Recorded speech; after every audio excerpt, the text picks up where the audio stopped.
서 전 실장은 대선 직후 1년짜리 연구원 비자를 받아 미국행을 추진했던 것으로 알려졌는데 국민의힘 하태경 의원은 갑자기 관광 비자를 받아 출국했다는 의혹을 제기했습니다.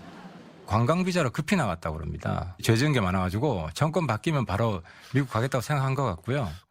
하지만 서 전 실장은 한 언론을 통해 미국 싱크탱크 초청으로 미국에 머무르는 것일 뿐이라며 사실 규명을 위해 필요하면 귀국해 협조하겠다고 했습니다. 그러나 이런 의혹들의 핵심 인물인 서훈 전 국정원장은 한 달째 미국에 체류하며 침묵하고 있습니다. 지난달 12일쯤 관광 비자로 미국에 간 뒤에 지금은 LA 지역에 머물고 있는 것으로 알려지고 있습니다. 당초 검찰 조사를 회피할 생각이 없다, 사실 규명에 협조하겠다고 한 바는 있습니다만 아직 귀국한다는 소식은 들리지 않고 있습니다.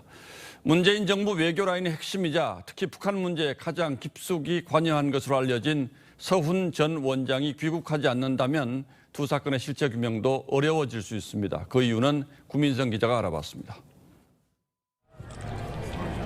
서훈 전 원장이 공개석상에 나타난 건 지난 5월 23일 노무현 전 대통령 추도식이 마지막이었습니다. 이대준 씨 유족이 사건 당시 국가안보실장이던 서 전 원장을 자진 월북 지시를 내린 혐의 등으로 고발한 지난달 22일엔 이미 미국으로 출국한 뒤였습니다. 유족들께도 심심한 위로의 말씀을 드리면서 사실관계 규명을 위해 끝까지 노력해 나가겠습니다.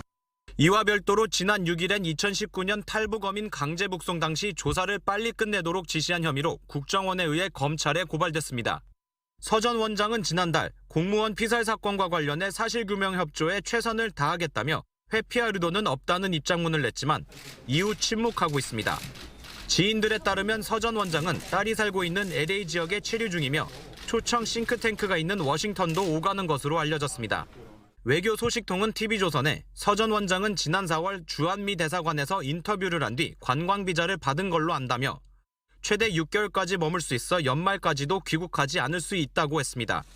진상규명의 키를 쥔 서 전 원장이 수사에 협조하지 않으면 두 사건의 진상규명이 어려울 거란 전망입니다. TV조선은 서 전 원장과 통화를 시도했지만 받지 않았습니다.